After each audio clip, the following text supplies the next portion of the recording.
আজকে একটি হত্যা মামলায় সুলতান মোহাম্মদ মনসুর আহমেদ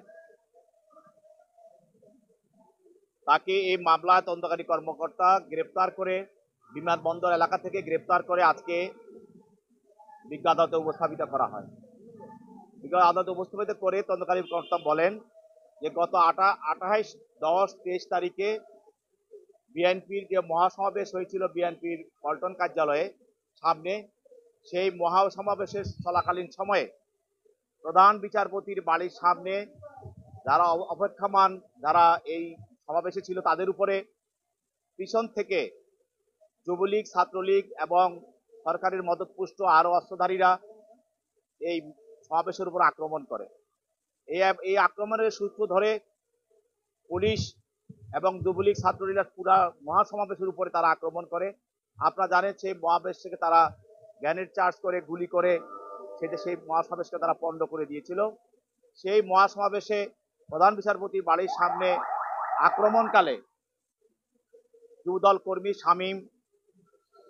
নেতা শামীম নিহত হয়। এই হত্যার মামলার সঙ্গে আরো এজাহার নামীয় অনেক আসামিকে গ্রেপ্তার করা হয়েছিল।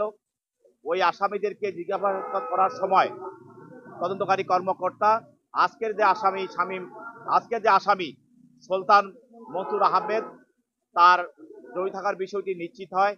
এই নিশ্চিত হওয়ার কারণে তাকে তদন্তকারী কর্মকর্তা এই মামলায় গ্রেপ্তার করে এবং তাকে আরো জিজ্ঞাসাবাদ করার জন্য এবং এই হত্যার সঙ্গে যুবলীগ, ছাত্রলীগ এবং আওয়ামী লীগের যে সরকারি কর্মকর্তা নেতাকর্মীরা ছিল ওদের সঙ্গে মিলে তিনি কিভাবে এই হত্যার সঙ্গে কাজ করেছেন সেই বিষয়টি আরো অধিকতর তদন্ত করার জন্য তারা 10 দিনের রিমান্ড প্রার্থনা করেন।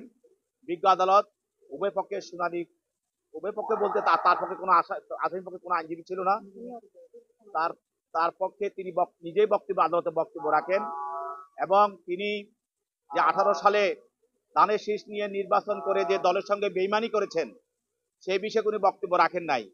উনি সবসময় ডিগবাজি রাজনীতি করেন, একবার আওয়ামী লীগ করেন, একবার তিনি গণফোরাম করেন, বিভিন্ন সময় বিভিন্ন দল করেন।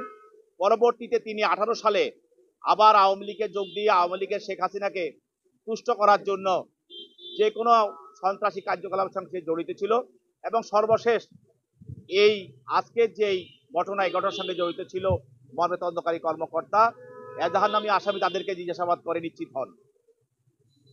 বিজ্ঞ আদালত তার বক্তব্য শোনার পরে তার বিরুদ্ধে 5 দিনের রিমান্ড মঞ্জুর করে।